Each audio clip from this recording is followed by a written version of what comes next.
नमस्कार. गृहविष्णू किचनमध्ये आपलं मनापासून खूप खूप स्वागत. आज आपण पाहतोय साबुदाण्याच्या पै पापड्या, ते देखील कुकरच्या एका शिट्टीत. पारंपरिक पद्धतीमध्ये साबुदाण्याच्या पै पापड्या करण्यासाठी साबुदाण्याची खीर करावी लागते आणि ती सतत ढवळत राहावी लागते. कधी ती पातळ होते, कधी घट्ट होते, कधी कच्ची राहते, तर कधी करपते देखील. परंतु आपण पाहिलेल्या पद्धतीप्रमाणे कुकरच्या एका शिट्टीत जर तुम्ही या साबुदाणा पै पापड्या केल्या ना, तर तुमचा वेळ तर वाचेलच, शिवाय इंधनही. चला तर पाहूया कुकरच्या एका शिट्टीत पांढऱ्या शुभ्र काचेसारख्या पारदर्शी, न तुटणाऱ्या, न चिरटणाऱ्या, दातांना न चिकटणाऱ्या साबुदाण्याच्या पै पापड्या, तेही कुकरच्या एका शिट्टीत.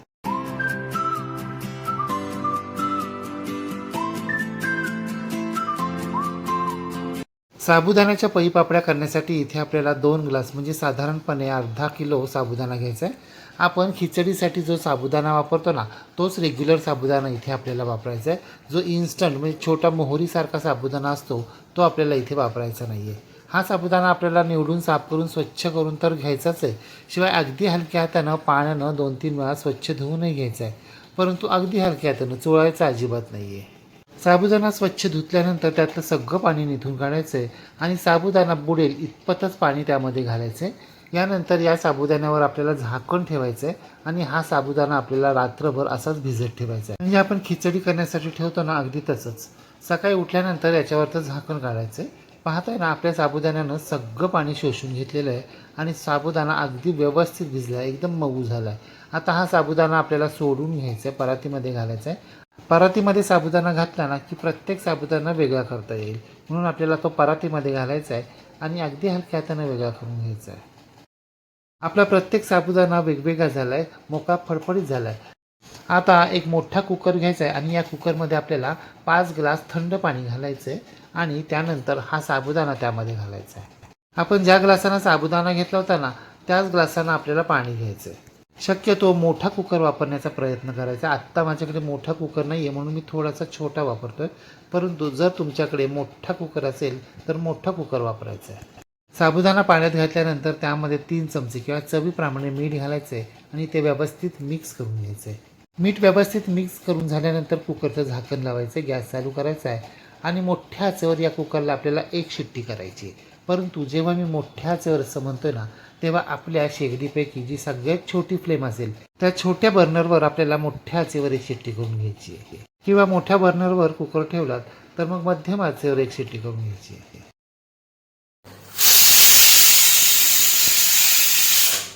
कुकरची शिट्टी झाल्यानंतर आपल्याला कुकर लगेच उघडायचा नाही. कुकरची पूर्णपणे वाफ जाऊन द्यायची आहे आणि वाफ जरी गेली त्यानंतर 5 मिनिटांनी कुकर उघडायचा आहे. पाहताय ना तुम्ही, एका शिट्टीमध्ये आपला साबुदाणा कसा मस्त शिजलाय. पापड्यांसाठी जशी कन्सिस्टन्सी हवी ना, अगदी तशी आली आहे, परफेक्ट. आज जर साबुदाणा पातेल्यामध्ये शिजवायचं म्हटलं ना, तर त्याकडे सारखं लक्ष द्यावं लागतं. पातेल्यामध्ये साबुदाणा ढवळत राहावा लागतो आणि मग साबुदाण्याला चकाकी आली आहे का, मिश्रण व्यवस्थित घट्ट झालं आहे का, पातळ झालं आहे का, हे सगळं बघत बसावं लागतं. त्यामध्ये वेळ तर खूप जातोच, शिवाय आपल्याला परफेक्ट असा अंदाजही येत नाही. तसं कुकरचं नाही आहे. 1 शिट्टी केली की मिश्रण तयार. जर तुम्हाला आत्ता असं वाटत असेल की आपलं मिश्रण घट्ट झालं आहे किंवा पातळ झालं आहे, तर त्याप्रमाणे घट्ट झालं असेल तर पाणी घालायचं आहे आणि पातळ झालं असेल तर थोडं 5 मिनटं हलवून घ्यायचं आहे. परंतु हे 5 चमच्यामधून ज्या प्रकारे मिश्रण खाली पडतंय ना, त्यावरून तरी हे मिश्रण अगदी परफेक्ट झाले असं वाटतंय. मिश्रण एक वेळ घट्ट झालं तरी चालेल, परंतु पातळ होता कामा नये. आता 7-8 तिखट हिरव्या मिरच्यांचा ठेचा आणि 1 चमचा जिरं यामध्ये घालायचं आहे. चव घेऊन पाहिजे. मला थोडंसं मीठ कमी वाटतंय, मीठही घालायचं त्याप्रमाणे आणि हे 3ही जिन्नस व्यवस्थित मिक्स करून घ्यायचे. जर तुम्हाला यामध्ये काहीच घालायचं नसेल, प्लेन साबुदाण्याच्या पापड्या करायच्या असतील, तर तुम्ही हे काही घातलं नाही तरी सुद्धा चालणार आहे. हो, परंतु जरी आपण प्लेन साबुदाण्या पापड्या केल्या ना, तरी त्यामध्ये जिरं घालतोच आणि जिरं जर घालायचं असेल तर अशा प्रकारे शेवटीच घालायचं. जर सुरुवातीलाच तुम्ही जिरं घातलं ना, तर आपल्या पापड्यांना पिवळसर रंग येतो. आपलं मिश्रण जेव्हा तयार झालं असं आपल्याला वाटतं आणि आपण गॅस बंद करणार आहोत, त्यावेळी आपल्याला हे जिरं त्यामध्ये घालायचं आणि मिक्स करून घ्यायचं, म्हणजे पिवळा रंग येणार नाही. सगळे जिन्नस अगदी व्यवस्थित मिक्स झालेले आहेत. आता आपल्याला लगेचच पापड्या तयार करायला घ्यायच्यात.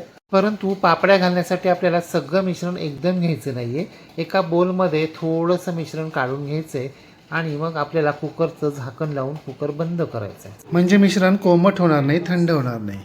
बोलमधल्या मिश्रणाच्या पापड्या घालून झाल्या की पुन्हा बोलमध्ये मिश्रण काढून घ्यायचं आहे आणि पुन्हा कुकरचं झाकण लावायचं. जर आपण एकदम मिश्रण घेतलं ना तर आपलं मिश्रण घट्ट होईल, म्हणून आपल्याला झाकून ठेवायचे आणि थोडं थोडं मिश्रण घेऊन पापड्या घालायला सुरुवात करायची. हे पापड्या घालण्यासाठी मी एका लाकडी पाट्याला तेल पाण्याचा हात फिरवून घेतलेला आहे. आता एका पळीनं आपल्याला अशा पद्धतीनं पापड्या घालायच्या आहेत आणि पापड्या घालताना आपल्याला ह्या पापड्या खूप पातळ करायच्या नाही आहेत, जरा जाडसरच ठेवायच्या आहेत. हे पळीनं मिश्रण पाट्यावर सोडल्यानंतर आपोआप गोल आकार प्राप्त होतो आहे. आपल्याला तो तसाच ठेवायचा आहे किंवा थोडासा मोठा करायचा असेल तर अगदी थोडासा चमचा फिरवू शकता.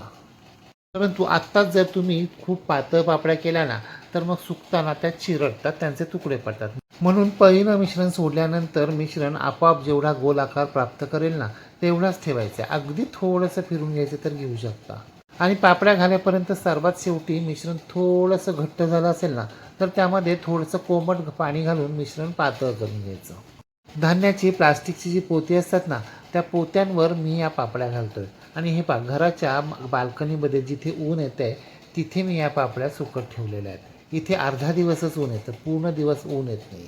2 दिवस कडकडीत उन्हामध्ये मी अगदी पापड्या कडक सुकून घेतलेल्या आहेत. त्यातील 1-2 पापड्या मी तुम्हाला दाखवतो. पाहताय ना आपल्या पापड्या किती पातळ आणि काचेसारख्या ट्रान्सपरंट पारदर्शी झाल्यात, ना तुटल्या ना चिरटल्या.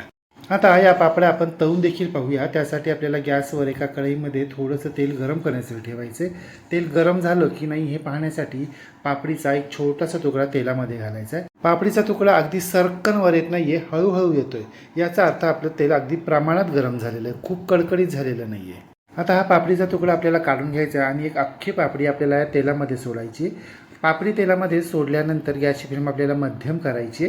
पापडी फुलायला सुरुवात झाली, वर आली की आपल्याला ती उलट करून घ्यायची आणि उलट करून घेतल्यानंतर अशी 2 चमच्यांच्या सहाय्यानं ती खाली दाबत राहायची आहे, म्हणजे ती गोल गरगरीत होईल, नाहीतर मग मुडपली जाईल, फोल्ड होईल. पाहताय ना तुम्ही आपली पापडी किती पांढरी शुभ्र झाली आहे आणि दुप्पट नव्हे तिप्पट फुलली आहे. हो, पण एक गोष्ट लक्षात ठेवा, पापडी उमलून वर आली की ती पलटून घ्यायची आहे आणि 2 चमच्यांच्या सहाय्यानं दोन्हीकडे ती प्रेस करायची आहे, म्हणजे ती गोल गरगरीत होते, मध्ये फोल्ड होत नाही. सगळ्या पापड्या आपल्याला अशा पद्धतीनंच तळून घ्यायच्या असतात.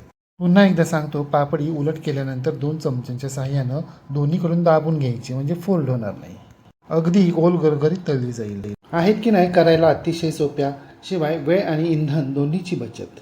पहा बरं, पापडी तळण्याआधी केवढी होती आणि तळल्यानंतर पहा केवढी मोठी झाली आहे.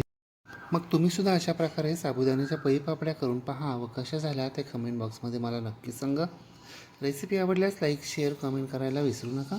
आणि हो, तुम्ही जर अजूनही गृहविष्णू किचन चॅनलला सबस्क्राईब केले नसेल तर प्लीज नक्की सबस्क्राईब करा. शेजारील बेल आयकॉनवर प्रेस करा, ऑल सिलेक्ट करा, म्हणजे माझ्या नवनवीन रेसिपींचे नोटिफिकेशन तुमच्या मोबाईलवर येतील.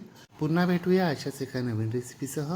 तोपर्यंत नमस्कार व रेसिपी शेवटपर्यंत पाहिल्याबद्दल धन्यवाद.